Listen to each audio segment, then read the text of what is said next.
kamusta na nga ba ang mga ganap sa Asiana sa WAS finale concert ng SB19? As of 8 a.m. mula po sa Facebook post ni Tetski, ayan, kitang-kita na nga po na napakarami na nga pong 18 ang nandyan. Halos mapuno na nga po yung area na ito. At sa comment section, marami pa pong 18 ang wala pa po dyan, and ang iba ay on the way na po daw. OTW pa lang, so solo goer ang isa. Enjoy mga caps, stay hydrated para makapag-drip later sa Wascon.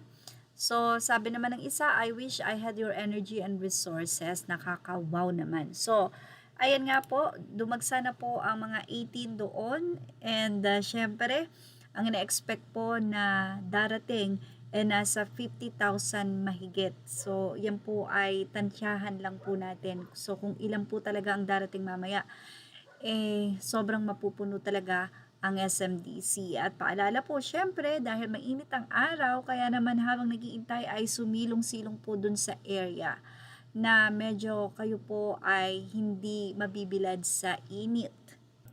Narito po ang ibang shot ng photo mula kay Carissa Baral as of 8 here at Fan Zone. Kontean nyo pa 18, hahaha, biro pa nila. And may mamimigay ng freebies sa Parkalba or labas ng SMDC. Apaka-OA talaga, saan yan? Sana may maabutan pa later pa ang punta. Ingat kayo dyan. So napakarami na nga pong mga 18 ang nandito. At may nagsabi po na may mag-iikot po daw dyan na may dalang hotdog.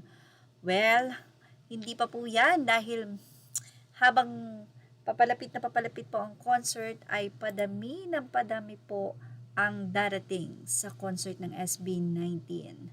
Anyway, narito pa ang mga komento ng mga timbahay or yung mga mamaya pa pupuntaan nila, ikalma nyo sa ipa ng mga fans.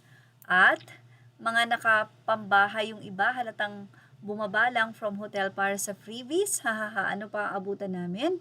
Hahaha, kalma, may ship pa o mga OA talaga. Ang aga. See you later, guys. Anyway, yung iba po, sinabi nga nila na team labas sila. So, syempre, siguro mas maaga, mas okay, mas marami pong makikilalang 18 at baka nagaantay na baka mamaya may magbigay o may freebies din na free ticket. Pwede na silang makapasok. Patuloy lang pong tumutok for more updates. Images are all credit to the rightful owners. Thank you for watching. Show us now.